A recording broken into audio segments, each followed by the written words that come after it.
Es war eine liebe Zeit, die gute alte Zeit vor Anno 14. In Bayern gleich gar. Damals hat noch seine königliche Hoheit der Herr Prinzregent regiert. Ein kunstsinniger Monarch. Denn der König war schwermütig. Das Bier war noch dunkel und die Menschen waren typisch. Die Burschen schneidig, die Dirndl sittsam und die Honoratioren ein bisschen vornehm und ein bisschen leger. Es war halt noch vieles in Ordnung damals. Denn für Ordnung und Ruhe sorgte die Gendarmerie und für die Gerechtigkeit das königliche Amtsgericht. Heute geht es um eine Hochzeit, die überhaupt nicht stattgefunden hat. Viel Lärm um nichts. Trotzdem entlädt sich der Zorn des Volkes auf den Angeklagten. Sind wir allmählich Ruhe jetzt im Zuschauerraum? Bitte schön. Angeklagter, kommen Sie her zu mir. So. Na, Bastel, ich muss schon sagen, Sie enttäuschen mich, gell? Schon langsam wird's langweilig mit Ihnen, nicht? Voriges Jahr haben Sie mir diese peinliche Geschichte als Totengraber geliefert und heuer als betrügerischer Hochzeitslader das Gleiche. Ja, sagen Sie mal, fällt Ihnen gar nichts Neues mehr ein, hä? Aber entschuldigen Sie, Herr Rat, zwischen einer Hochzeit und einer Beerdigung, da ist doch ein Unterschied. Ja, normalerweise schon, aber zwischen Ihrem Delikt vom vorigen Jahr und dem heurigen ist keiner. Damals haben Sie die Todesnachricht einer noch recht lebendigen Bäuerin herumverkauft und heuer haben Sie die weiteren Verwandten eines angeblichen Brautpaares gegen recht gutes Trinkgeld selbstverständlich zu einer nicht stattfindenden Hochzeit geladen. Ich sehe da keinen Unterschied. Aber gegen es zu, Herr Rat, eine Hochzeit ist doch viel lustiger als wie ein Begräbnis. Nicht einmal das ist sicher. Bei Ihnen schon gleich gar nicht, was du lieber. Na, also, Herr Rat, ich bin Hochzeitslader und Totengräber in einer Person. Ja, das ist bekannt. Ich kenne die Geschäfte. Ja, und ich muss sagen, mir ist eine ernsthafte Arbeit schon lieber, als wäre eine lustige. Okay. Und freilich, bei einer Hochzeit, da muss ich die ganze Zeit Juhu schreien und Witze erzählen. Als Totengräber, da kriege ich das Gleiche und brauche es mir nicht abmachen. Reichen es mir nicht aus. Ich möchte schon langsam zur Sache kommen. Die beiden Herren Kläger, Vater und Sohn, werden schon ungeduldig. Jawohl, Herr Rat, das stimmt. Bei mir geht's nämlich nicht bloß um einen Schaden, bei mir geht's um den Familienfrieden. Ich lass mir doch von dem Hami da, von dem Gescherten, nicht meinen Burm aufhetzen.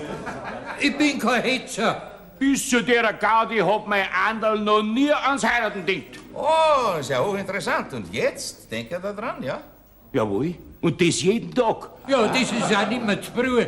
Mit 30 Jahren. Ich mag aber noch nicht übergeben. Ja, und ich mag nicht gestraft werden. Meine Herrschaften, schön langsam eins nach dem anderen. Zuerst einmal brauche ich Ihr Geständnis, Wastelhuber. Schauen wir einmal nach. Sie haben, Moment, für den 3. Februar die Verwandten der Familien Sedelmeier und Stangelmeier zu einer Hochzeit nach Kirchenzell geladen. Stimmt das? Sie meinen meinen Beruf als Hochzeitslader? Sie haben mich recht gut verstanden, ja? Ja, wenn Sie mich so direkt fragen. Ja, ich bin so zudringlich, ja. Ja oder nein? Er findet ja einfach, dass mein Bub heiratet und dass ihm mein Hof übergibt, bloß dass er als Hochzeitslader rumlaufen darf und sein Biergeld kassieren kann. Ja, pfui Teufel! So schlecht sind er nicht einmal die der feinen Glätzen, als wird der da.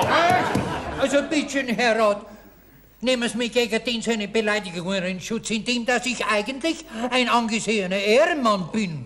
Ein Drehkamme bist der Dreckiger. So, ich bitte die Freundlichkeiten etwas einzuschränken, sonst wird dieser Verhandlungstag recht teuer wegen der Ordnungsstrafen. Gerichtskasse ist gleich nebenan. Dass ich solche Ausdrücke nicht mag, das dürfte allmählich bekannt sein, gell? Ja, ist ja wahr, auch meiner Lebtag hätte mein Anderl noch nie ans Heiraten gedacht. Ja, und du nicht ans Übergeben, du alter Geizkrug. Ja, sagt einmal, habt ihr eigentlich schon mal was von der Würde des Gerichtes gehört? Bitte mir etwas mehr Respekt vor seiner in Effigie hier anwesenden königlichen Hoheit, dem Herr Prinzregenten, aus, wenn ihr schon vor mir keinen habt, der hier in seinem Namen bei Herrn Geisbach die Gerechtigkeit zu vertreten, die Ehre, das Vergnügen hab. Sie müssen auch mir glauben. Ich hab das Brautpaar nicht erfunden. Nein, das hat man mir gesagt. Ah, so, wieder einmal die inneren Stimmen, ja, oder so höhere Eingebungen vom heiligen Michael oder vom Herrn Pfarrer oder was, ich weiß nicht, was das damals war, aber ich kann mich noch gut erinnern, dass Sie das vorgebracht haben. Geben Sie es doch auf, Wastel, aber ich kenne Sie doch, ne? Ja, setzen Sie sich hin jetzt. Wachmeister! Rufen Sie mal die Zeugin Sabine Neudecker, die Wirtin von Kirchenzell rein. Die Wirtin Sabine Neudecker, jawohl. Ja. Heute schmeckt man nicht einmal mein Preis. Ich hab's noch nicht so notwendig mit dem Heiraten. Er muss schon wieder ein Geschäft machen, da Herrin. Viele Kinder und die Heiratsschmuser sind schlimmer als wir die Heidenmissionare in Afrika. Die können kein lediges Weiberleid sehen. Nicht so lustig, meine Herren. Die Zeugin Neudecker, komm, Frau Wirtin, wir sind dran. Was, bin ich die Erste? Dann kriegt man ja gleich mit der Angst zu. Also passen Sie auf, Jungfrau Blatt, da hätte ich eine einmalige Gelegenheit. 100 Tage wäre Grund, keine Ordenssammlung da, kein Anhang, schuldenfrei und gute Baulichkeiten. Wenn Sie jetzt ja sagen, stehen Sie in 3 Wochen vor dem Traualtar. Ich hab alle Vollmachten. Also was ist? Schlagen Sie ein. Meine Geschäftsbedingungen sind seriös. 100 Mark auf die Hand und 300 Mark am Tag der Hochzeit. Nix werk's muss da herin. Ja, warum denn nicht? Wer bei mir einkauft, ist nie nicht ausgeschmiert. Ich habe einen sicheren Blick. Wer sich meiner Menschenkenntnis anvertraut, muss das niemals nicht wissen, gell? Ich hab mir's bereits bürst genug, Mandai. Da hast recht. Mir hat er einen zugeschmust, den wo nach 3 Jahren der Schlag getroffen hat. Das ist höhere Gewalt. So. Eine schöne Geschichte, Frau Wirtin, gell? Das kann man sich so richtig drastisch, plastisch vorstellen, ne? Nein, Herr Rat, das können Sie sich nicht vorstellen. Oh, ja, da unterschätzen Sie meine Fantasie, Frau Wirtin. Nein, passen Sie auf. Also es ist 8 in der Früh gewesen und irrt er was. Ja.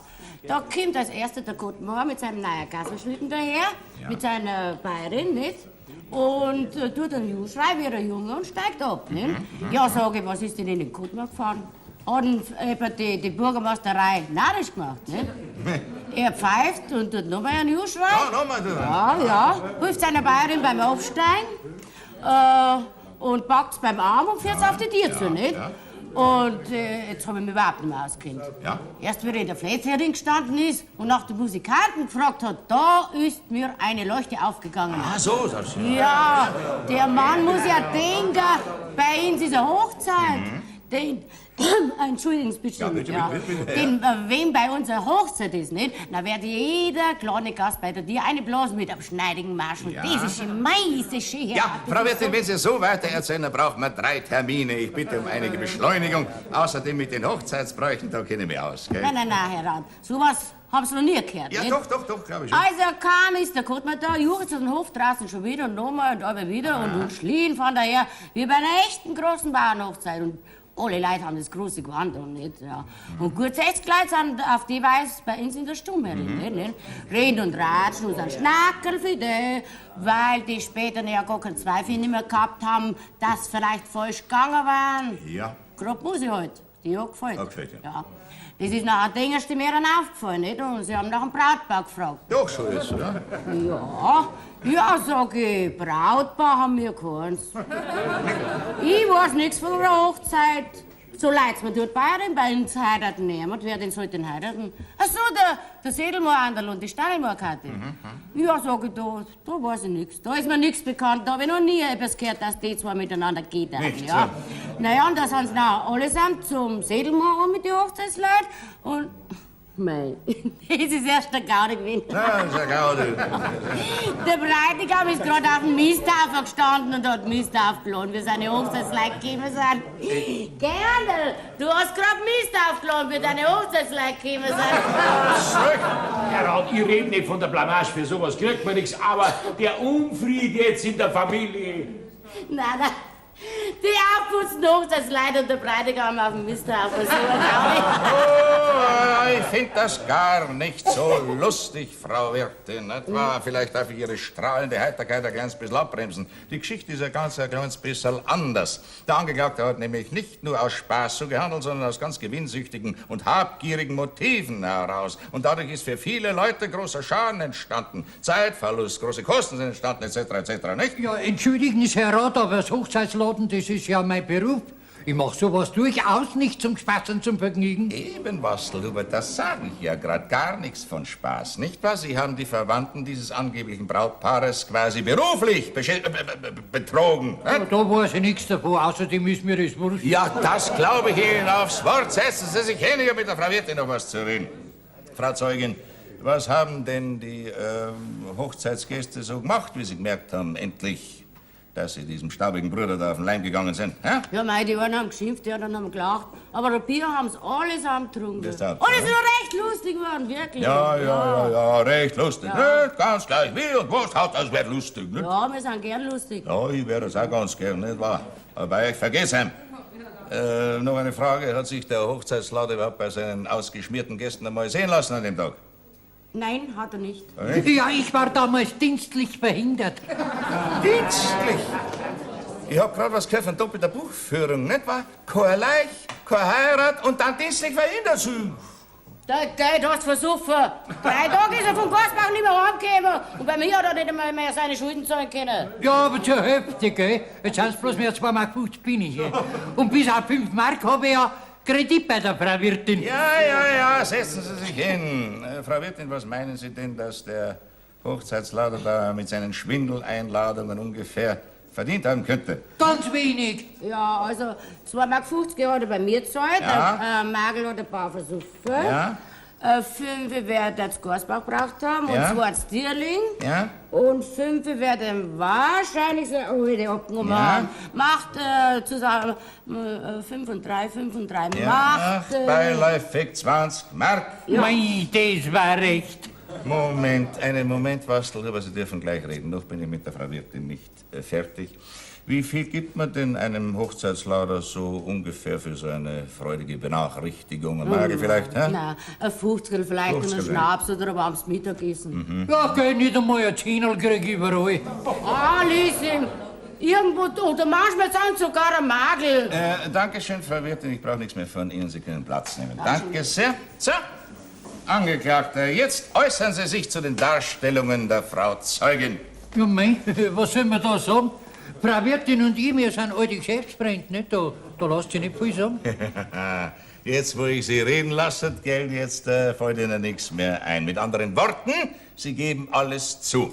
Ihr schwindelhaftes, betrügerisches Motiv, die Tat selber, die Folgen derselben, das große Ärgernis, die Schädigung für viele Leute, Ihr erschwindelter Gewinn von ungefähr 20 Mark etc. etc. Ja, Herrschaftszeiten, jetzt hörst doch mit Ihrer ewigen Kopfwackelei auf, das macht einen ja ganz nervös, was Sie... Na bitte, das Böse an der Geschichte ist, dass Sie ja nicht das erste Mal hier als Angeklagter für ein solches Delikt dastehen. Nicht? Aber diesmal erwischt Sie, Wastel. Und zwar erwische ich Sie ganz empfindlich, das kann ich Ihnen sagen. Ja, aber das letzte Mal, das war doch eine Beerdigung. Ohne Leih, ja. Auch ein Schwindel. Hä? Wie lange musst du denn weitermachen mit solchen Spassetteln? Ja, also mein Gewissen ist rein. Ich habe nur meine Pflicht getan. Pflicht, traut er sich sagen, seinem solch unglaublichen Schwindel, der passt dir was? Ja, mei, ich bin Hochzeitslader, gell? Wenn ich in Erfahrung bringe, dass irgendjemand gesonnen ist, in den heiligen Stand der Ehe zu treten und den Bund fürs Leben zu schließen vor Gott dem Allmächtigen. Und dem Herrn Pfarrer von Kirchenzell, ja, mach es weiter mit Ihrer Schmalzarie, See. Jawohl, ja, dann begebe ich mich sofort auf den Weg und verkünde die frohe Botschaft den sämtlichen lieben Bekannten des Brautpaares. Und da gehe ich von Hof zu Hof, 3, 4 Pfarreien im Umkreis. Ja, das ist meine Pflicht. Amen. Wer hat das denn angeschafft, das Hochzeitsladen? Ich nicht und der andere auch nicht. Ja, du natürlich nicht, du alter Ruch, du alter. Ich denk ja überhaupt noch nicht dran ans Übergeben. Jetzt bin ich gerade 66 geworden und mein Handel, der steht im frischen 30er da und zeigt nur. Ja, aber er ist ja schon überstanden, was willst du? Da lass ich mir von dir gar nichts reden, gell? Geh, Vater. Und von dir auch nicht. Den hast mir du aufgehst, du Saubauze, du Kreisliche. Noch nie hätt mein Handel ans heiraten denkt, du Hoderlup, du der Feiter. Ja, wo sind wir denn eigentlich? Ja, nur so weiter, Sedelmeier. Hat die Gerichtskasse hat einen guten Tag. Bei 10 Mark sind wir schon, nicht wahr? Auch Ökonomen sollten wenigstens einen Versuch machen, sich vor Gericht anständig zu benehmen, was? Bei uns geht's nicht so zu wie beim Gericht, nicht. Nie. Das gilt auch für Sie, Frau Wirtin, gell? Wachtmeister, rufen Sie mir bitte die Zeugin Franziska Wastel über die Ehefrau des Angeklagten her. Wastelhöverin, jawohl. Ja, muss das sein, Herr Rat? Müssen gar nicht, ich könnte recht gut darauf verzichten, aber Sie bringen mir ja nichts Glaubwürdiges zu Ihrer Entlastung vor, nicht? Mei, Herr Rat, wenn ein Vierteljahr niemand mehr heiratet und niemand mehr stirbt, nachher greift man doch jede Gelegenheit, dass das Geschäft wieder geehrt wird. Ja, mein Lieber, mit solchen Argumenten entlasten Sie sich nicht, ganz im Gegenteil. Schauen Sie, das könnte ich jetzt schon für ein richtiges, echtes Geständnis nehmen. Mei, Herr Rat, wenn wir einen so gesunden Luft haben in Kirchenzell, da ist es kein Wunder, dass ich gleich losgegangen bin, wenn man mir angeschafft hat, dass der Sedelmoorandl heiratet. Wer hat das denn angeschafft? Ja, wahrscheinlich wird er sich wieder auf den heiligen Michael oder sonst irgendjemanden ausreden. Freilich, freilich. Da ich aber nicht so an überirdische Eingebungen glauben kann, möchte ich jetzt wissen, welche irdische Instanz hat Ihnen den Auftrag zum Hochzeitsladen gegeben? Mei, das weiß ich halt nicht mehr. Ja, im Wirtshaus habe ich es vielleicht aufgeschnappt. Aha, und da gleich so mit allen nötigen und wichtigen Einzelheiten, Hochzeitsdatum, Name der Braut, etc., etc. Ja, aber das sind doch Kleinigkeiten. Die werden ja so die meiste Zeit bloß von mir ausgerechnet, nicht? Also, am Montag... Moment, keine Details, nicht? Nehmen wir also mal an, Sie hätten dieses Gerücht gehört und dann wären Sie gleich losgegangen, ja? Nein, da warten wir schon bis zur letzten Woche her, indem das in meiner Praxis nämlich schon öfters passiert ist, dass sich das edle Brautpaar das noch einmal anders überlegt hat. Ja, also am Freitag, Samstag, Sonntag und Montag bin ich gegangen, ja. Und am Dienstag war nachher der Hochzeitstag gewesen. Ja. Warum haben Sie denn die Gäste so kurzfristig geladen? Doch nur, damit der Schwindel nicht im letzten Moment noch auffliegen kann, nicht? Aber nein, Herr Rat, damit die Hochzeit umso sicherer stattfindet. Was meinen Sie? Ah, Schmarrn, Lügerei. Warum sind Sie denn am Hochzeitstag selber verduftet? Das wäre doch Ihr Hauptarbeitstag gewesen. Ja, da habe ich doch die Wahrheit schon gewusst. Was? So? Ruhig. Von wem denn? Na ja, vom Sedelmeier-Andl. Dem habe ich doch auf die Nacht noch getroffen. Stimmt das wenigstens, Sedelmeier Junior? Jawohl. Der Alisee hat mich getroffen und hat gesagt, geh, Andal, hat er gesagt, du heiratst jetzt. Ja, und was haben Sie darauf geantwortet? Nein, habe ich gesagt. Der Vater gibt mir noch nicht über. Na also, jetzt habe ich es gewusst, nicht? Ich habe mich natürlich sofort auf den Weg gemacht und wollte die Sache wieder rückgängig machen, nicht? Aber bei der Nacht, ja, und noch dazu in einer Nacht, da kann man doch nicht die ganzen Hochzeitsgäste wieder ausladen. Sie Schlawiner, Sie ganz elendiger, Sie. Schirgeln Sie mir nicht so aus, Ihre Schweinseigerl, Sie. Hocken Sie noch hin? Die Zeugin Weißlober Franziska, Emmacherin von Kirchenzell. So, Dankeschön. Danke, Führer. Kommen Sie her, Frau Weißlober. Oh, Herr Richter, schmerzen einmal gescheit ein beim Hall oder in meinem Suff und von mir, dann kriegen Sie die Erlaubnis und jede Hilfe. Ja, das ist ganz reizend von Ihnen, aber zunächst möchte ich einmal Antwort auf meine Frage. Sie können allerdings natürlich als Ehefrau des Angeklagten die Aussage verweigern, nicht? Na, sowas tue ich doch nicht, Herr Richter, das wissen Sie ja, gell? Ich hab doch meine Aussage nie verweigert, wenn Sie dem Hodel umgegangen ist. Ja, also bitteschön, dann sagen Sie mir, wer ist denn auf diese Sedelmeier-Stangelmeier Hochzeitsidee gekommen? War das er? Na, Herr Rat, ja, so gescheit ist der Hodelump nicht der Schrift. Ja, war's dann Ihre Idee? Die meine, gell? Ach, sowas fällt mir schon lange nicht mehr rein. Ja, unproduktiver Nebel, nicht wahr? Ja, was? Wessen Idee war's denn nachher? Ja, die Ihrige, Herr Rat. Jetzt haben Sie das fein genau benannt, das sag ich Ihnen, gell? Ja, doch. Wissen Sie es nicht mehr voriges Jahr? Bei der Wimmerin ihrer Leichte haben sie gesagt, geschmacklos haben sie uns da geheißen. Hab ich gesagt, jawohl. Ja, haben sie gesagt. Und nachher haben sie gesagt, hätten sie doch wenigstens auf eine erfundene Hochzeit geladen. Das ist ja wieder nicht recht. Ja, so, ruhig. So war das nicht gemeint, meine Liebe. Nein, mir das Wort im Mund umdrehen, das ist eine Unverschämtheit, gell? Na, Herr Rat, da schwere jeden Eintreffen. Also, Herr Rat, Sie erinnern ihn vielleicht nicht mehr, aber es ist wahr. Da muss ich mein Weiberl recht geben. Jesus, es geschehen nur Zeichen und Wunder. Mein Mann gibt mir recht. Ja, so erfreut. Ruhe, sonst froh bin ich da jetzt zunächst einmal nicht näher drauf eingehe. Ich möchte nur noch wissen, warum haben Sie denn gerade dieses Brautpaar da zusammen kopuliert? Nicht Braut und Bräutigam, Anderl und Katterl haben doch nichts voneinander gewusst, oder? Mei, Herr Rat, was tut der Mensch nicht alles aus Mitleid? Schauen Sie doch einmal aneinander. Der will ja schon seit 7 Jahren die Stangelmeier-Karte heiraten. Und der Vater da alten Ruhe verlaubt sich nicht. Ja, du bist gut, du Schlamper, die was fällt in dir und hä? Gar niemals darf mein anderer Steinmoor-Tochter heiraten. Mutter. Und der mag er auch nicht, der Zachteufel, der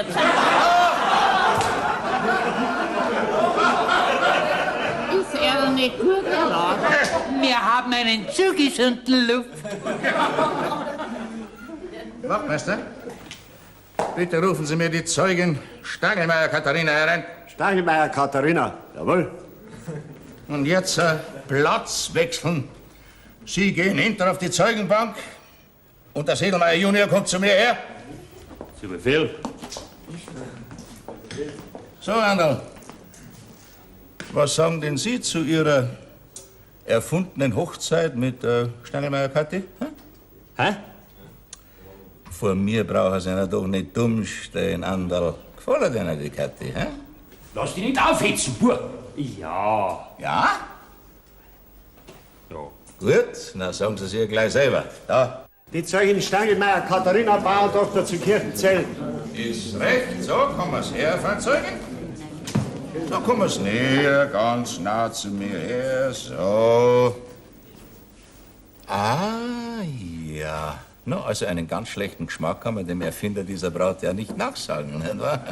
So, jetzt stellen Sie sich hier mal schön nah zu Ihrem quasi Bräutigam hin. Braucht gar nicht rot werden dabei, ne? Das ist ja nicht der echte Bräutigam, ne? Wenigstens noch nicht. Ja, aber das weiß ja niemand. Das macht man schon bekannt, wenn's ernst wird, nicht? Ja, und damit sind wir schon wieder soweit. Ich hab gerade einen Zwicker putzt, aber jetzt muss ich schon wieder machen. Zuerst schimpft er wie ein Narr, der alte Graunzer, und wenn er sowas sieht, nachher der alte Depp. Wen meinen Sie denn da? Mich selber. Keine Rührung. So, jetzt sagt's mir ganz laut und deutlich, ihr zwei, ob ihr mit der Wahl des angeklagten Hochzeitslauters einverstanden seid. Erst die Kathi. Ja. Gut, na Sie, Anderl. Ja. Lauter. Jawohl, einverstanden. Gut, na können Sie wegtreten, nehmen Sie Ihre zukünftige gleich mit.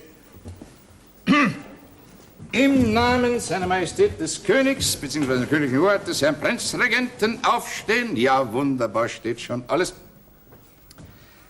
Der Angeklagte, Alles Wastelhuber, wird wegen erwiesener Beihilfe zu einer Hochzeit bzw. zu einer Hofübergabe mit nicht ganz einwandfreien Mitteln, um nicht zu sagen mit betrügerischen oder sogar erpresserischen Mitteln, zu einer Gefängnisstrafe von 3 Wochen mit Bewährung verurteilt. Die Gerichtskosten, ja noch, einer muss ja schließlich zahlen, trägt am besten der Herr Kläger. Die diversen Schadensersatzansprüche, na, die könnt's untereinander ausmachen, gell? Sitzung ist geschlossen. Ja, Sie gefallen mir, Herr Rat. Zahlen soll ich und übergeben muss ich jetzt auch, was? Ja, Vater. Mit Gage. Du Sauber, du Dreckiger. Also sowas da jetzt. Naja, also gut von mir aus, da habt's mein Sehen.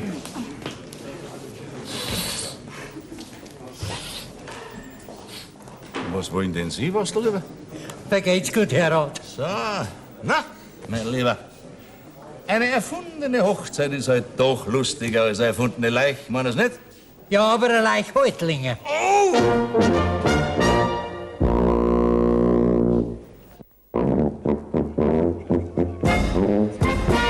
Das Leben geht weiter, ob Freispruch oder Zuchthaus. Und auf die Guillotine hat unser Herr Rat niemanden geschickt.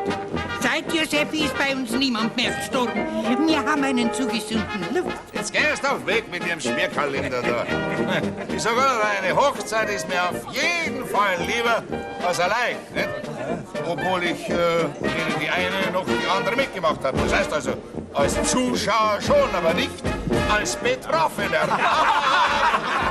Eine liebe Zeit, trotz der Vorkommnisse, menschlich halt.